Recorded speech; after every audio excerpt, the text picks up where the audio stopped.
Hi boys and girls! Today we are going to paint an Andy Warhol inspired pop art plate. This project is pretty fun and relaxing because we're really just doing a lot of painting here. So before we begin, I want to go over the materials that you'll need.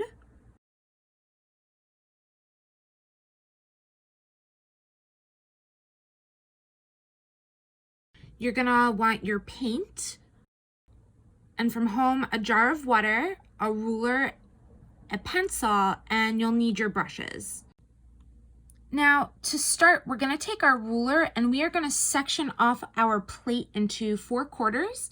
If you have a 1/4-inch tape at home, you can use that as well.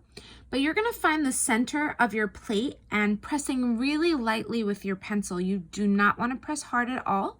You're just going to draw a line straight from the top to the bottom. If you want to get a more accurate line, you can just draw 2 right next to each other and figure out which one is the closest to being centered. You're going to turn your plate around and you're going to find the center and draw another line straight across.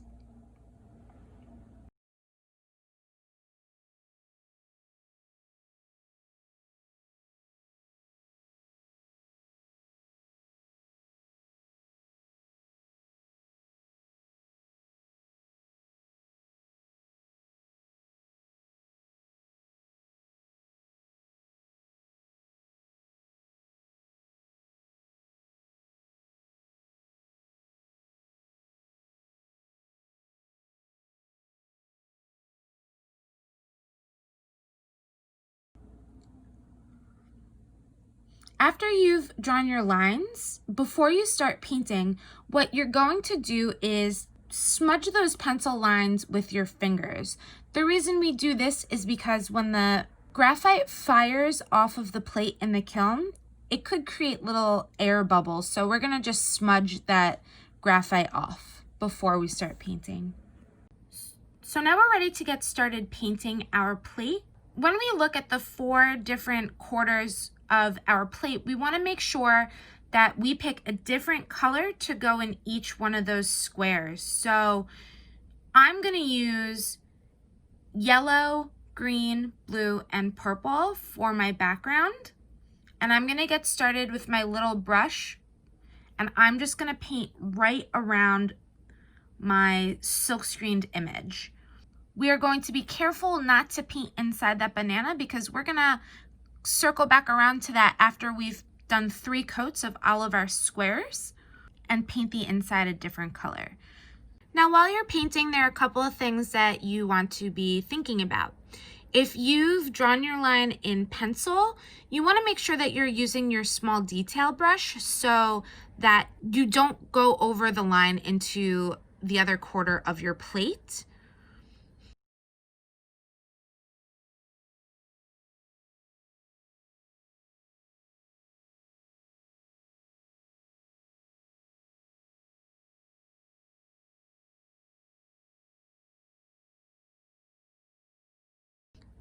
Once you've outlined your banana and you've outlined the edges on either side of your quarter, then you can use your big brush and you can start filling in those white spots.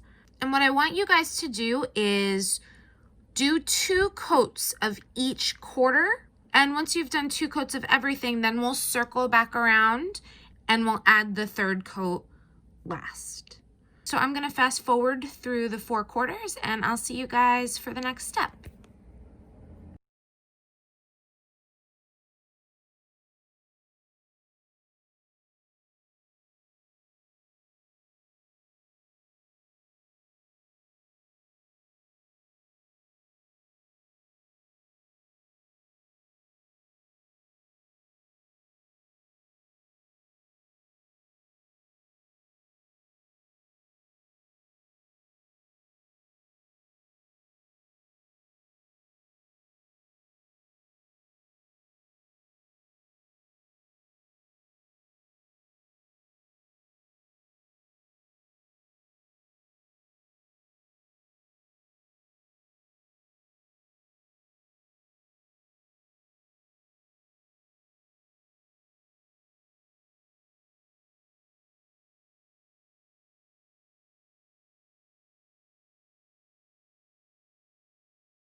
All right, so now that I've done 2 coats of each quarter, I'm going to rinse my brush and I'm gonna start over and just do 1 more coat of each color.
The last thing that you're going to want to do is you are going to want to clean up any of those center lines. If they look a little uneven or if your paint's overlapping, you could just go in with your detail brush just to clean them up. So after you straightened up your lines and you've let your plate dry, you're going to go in and you're going to do one coat of paint over your banana silk screens. Now, you don't want to use the same color that you used for the outside of each square. I also want you to sub out one color. So for example, if you've used blue, yellow, purple, and green for your background squares, I want you to not use one of those colors and sub in your fifth color. So one thing that I do just want to note is that even though we are painting over those black lines, because black paint is so strong, you will see the black paint through the one coat of paint that you've done. But you want to make sure that you are not putting your paint on too thick. Just one thin coat and you'll be good.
When you're done painting in the bananas, what you can do is you can make sure that your surface is dry before you flip over your plate and paint the back using whatever leftover paint that you have.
The last thing that I want you guys to do is to take your detail brush and write your name on the back of the plate.